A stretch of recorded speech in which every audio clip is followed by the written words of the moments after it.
আজ বাজার থেকে নিয়ে এসেছিলাম চিকেনের ব্রেস্টের মাংসগুলো, ঠিক আছে। তো সেগুলোই এখন মা কেটে কেটে ছোটো ছোটো করে পিস করে নিচ্ছে। আশা করি তোমরা বুঝতে পেরেছো নিশ্চয়ই আজকের হবে চিকেন পাকোড়া, তার জন্যই। তো প্রথমে সমস্ত পিসগুলোকে ছোটো ছোটো করে কুচি কুচি করে মা ভালো করে ধুয়ে পরিষ্কার করে দিল। আর এবার হচ্ছে মশলাগুলো বাটার পালা। প্রথমেই কাঁচা লঙ্কাগুলো ভালো করে শিলনোড়ায় বেটে নেওয়া হলো, তোমরা চাইলে মিক্সি দিয়েও বাটতে পারো।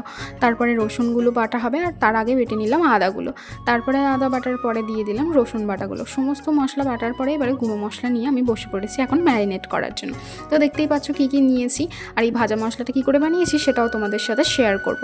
প্রথমেই চিকেনের মধ্যে দিলাম লবণ, হলুদ, লঙ্কা গুঁড়ো, গরম মশলা গুঁড়ো, 2 চামচ সাদা তেল। তারপরে একটু লেবু চিপে দিয়ে দেবে যাতে মাংসটা খুব নরম হবে। আর তারপর দিয়ে দিলাম রসুন বাটা, কাঁচা লঙ্কা বাটা, আদা বাটা।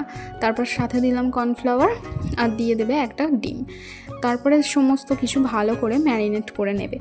তো এই ভাজা মশলাটা যেটা দিয়েছিলাম সেই ভাজা মশলাটার কথা তো তোমাদেরকে বলাই হলো না। তাতে ছিল একটুখানি ধনে, জিরে আর গোলমরিচ। তারপরে কিন্তু রেফ্রিজারেটরে আমি রেখে দিয়েছিলাম 6 ঘন্টা। তারপরে আমি এবার তেল গরম করে দিয়ে দিলাম একে একে চিকেনগুলো। আর এইভাবেই কিন্তু আজকে চিকেন পকোড়া আমার একদম রেডি।